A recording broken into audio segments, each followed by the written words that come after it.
Hi, John Dick here, philanthropist, urging you to save the noble lemming. Okay, now that we've sorted out the important stuff, let's talk about wetness in SCUM. Now, before you just go and wet yourself, there's a few things you should know. So I'm going to jump right into this video blog.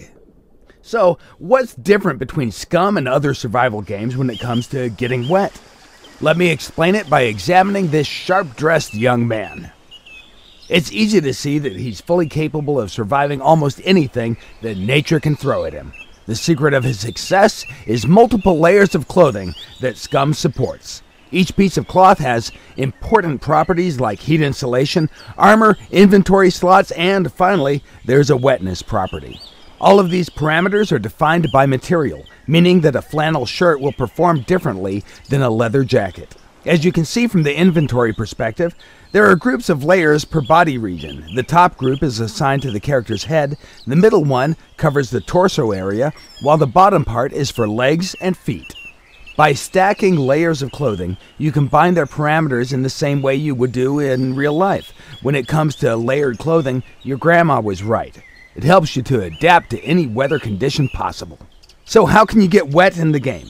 The most obvious way is by sweating. While performing tasks, the body will heat up. In an attempt to cool you down, the body responds with perspiration.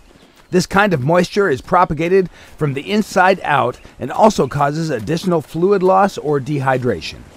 The next way is the impact of the weather. To avoid getting wet in rain, try to find a dry spot fast, or wear at least some water-resistant gear. Being drenched in the rain during cold weather will impact the immune system and your character will probably get sick. In the following example, you can see twin brothers on their way to the beach. Adolf on the left is wearing standard military-issued tactical jacket, and Desmond on the right has his all-time favorite olive raincoat. They both have several layers of the same clothes beneath the outer layer. If you take a closer look at the inventory, you might notice that each item has its own weight listed in the top right part of the icon. The same value is also shown with green-colored font so that it can be tracked more easily. All other inventory slots are empty because both brothers forgot to take their inflatable swimming arm bins with them to the beach. Luckily for them, they won't drown because the rain will come again, falling on their heads like a memory. As the rain starts to pour down on these poor guys, their clothes will start to absorb the water and become wet. If we speed up the time, you'll be able to see the impact of rain on the different layers of clothing much better. Carefully examine the green numbers. As expected, the tactical jacket gets wet relatively quickly, along with the backpack, pants, and shoes. Increasing values in green actually represent the amount of water that has been absorbed by clothes and gear. On the right, Desmond is doing much better. Although his backpack, pants, and shoes are completely drenched, his upper body is dry. For Adolf, things are going from bad to worse. It seems that the tactical jacket waterproof factor isn't as good as advertised and leaks water on his sweater and shirt, making him completely wet. Furthermore, as Adolf's clothes are getting wet, they're also getting heavier, meaning that he'll be carrying an additional 13 plus ounces of weight all the way back home. This will certainly affect his calorie consumption during that trip, and his performance will suffer as well. In SCUM, moisture absorption and retention depends on the material that's being used for clothing. Let's bring out the sunshine again. Do notice that both guys were standing completely still in heavy rain just because we asked them nicely. These guys are true heroes. Now, it's time to see what happened with the inner layers of clothing. As you can see, Adolf's sweater is all wet, while Desmond's is still dry. If we drop the sweaters down, you can see that the same thing also happened to their hipster shirts. In the previous part of the video, you might have noticed that different parts of the clothing can absorb or retain different percentages of water. As in real life, some parts of the body can become wetter than others. In SCUM, we handle wetness per body part along with separate layers of clothes that can have different wetness values also. This means that parts of your gear can be dry or wet depending on what you do. Body parts that are covered separately are feet, legs, torso, hands, and head. If you're standing in the water up to your waistline, then only your legs and feet will be wet. the rest of your body will stay dry. Also, if you jump into the water, your gear will almost instantly become fully wet, even if you have a raincoat or some other water-resistant clothing that isn't fully sealed. It will not help you to stay dry. The success formula here is, if you want to keep your gear dry, stay away from the bodies of water, or at least drop everything to the ground before you enter. In this section of the video, our guy has just practiced some swimming in the shallow waters, keeping his gear with him to protect it from thieves and bears. He did leave an old orange shirt on the beach in case he's gonna need some dry clothes later. Or at least, that's what we were thinking he was up to. However, his plan was much more sinister. He actually decided to wear a dry shirt below his other clothes with the intention to deceive the game, to make it think that he has dry clothes on, simply because the first dry clothing layer is closest to the skin. In all other games, this would be called exploiting or cheating, but here in SCUM, we don't care about that, simply because we have fluid diffusion and osmosis built into the game. For those of you who don't know, diffusion is the movement of molecules from a region of high concentration to a region of low concentration, meaning that his dry orange t-shirt will soon become a wet orange t-shirt. After everything you've seen so far, if you still think that it's okay to jump into deep water with all your gear on, take a moment to see what happened to our dear Adolf last year. That particular summer day, he was showing off at the pier. He accidentally fell into the water along with his traveling backpack on his back. To make things even worse, the backpack was full of his mother's lingerie.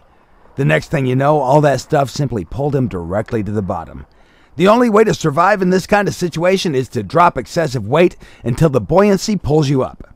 The amount of gear that your character can carry while swimming largely depends on your swimming skill and stamina. Sooner or later, you'll become tired and most likely, you'll sink.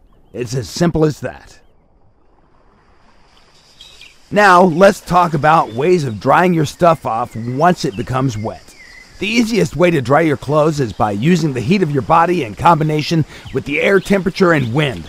This is particularly useful during the summer when wet clothes keep you cool and safe from the excessive sweating and dehydration. Also, it's good to know that if you keep moving, your body will get warmer and you'll dry your clothes faster.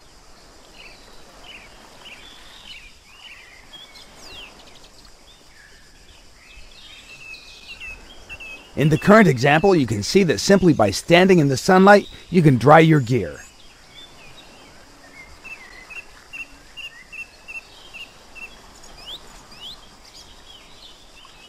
Also, you can see that the helmet has dried much faster than the backpack because they're different materials.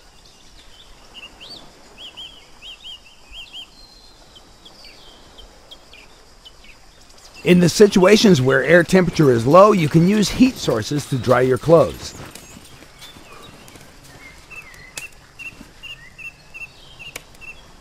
How fast something will dry depends on many factors, such as the material type. Items that conduct heat better will be dried faster. The amount of water absorbed.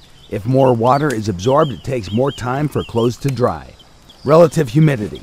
If humidity in the air is high, drying gets slower and dry clothes can even get wet. Wind helps a lot in drying by carrying the water vapor away, preventing any concentration of moisture on the clothes. Air temperature. Higher temperatures will help to dry clothes faster. Then the number of wet layers stacked. Keeping wet clothing stacked on you is bad, and it slows down the drying time significantly. In the current example, the player is using fire as a heat source to dry his clothes. Notice how the distance from the fire source influences the speed of his drying clothes.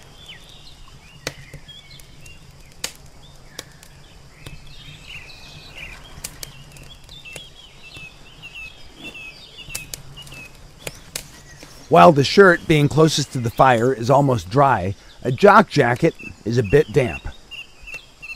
On the other hand, pants that were on the character the whole time are still fully wet since they were far away from the heat source. To reduce drying time, keep your wet clothes spread near the heat source. Also, if you don't have any spare dry clothes, make sure not to freeze to death while waiting for your clothes to dry. Okay, for now, this is more or less everything you need to know about wetting yourself in SCUM. All that you've seen is still a work in progress and is subject to change. In the future, we plan to improve things even more, add some new ways of getting wet, but you can also find your own ways by being a creative player. We hope that you've enjoyed watching this video. Be sure to follow SCUM on Steam, Facebook, Twitter, and our development blog, www.scumgame.com.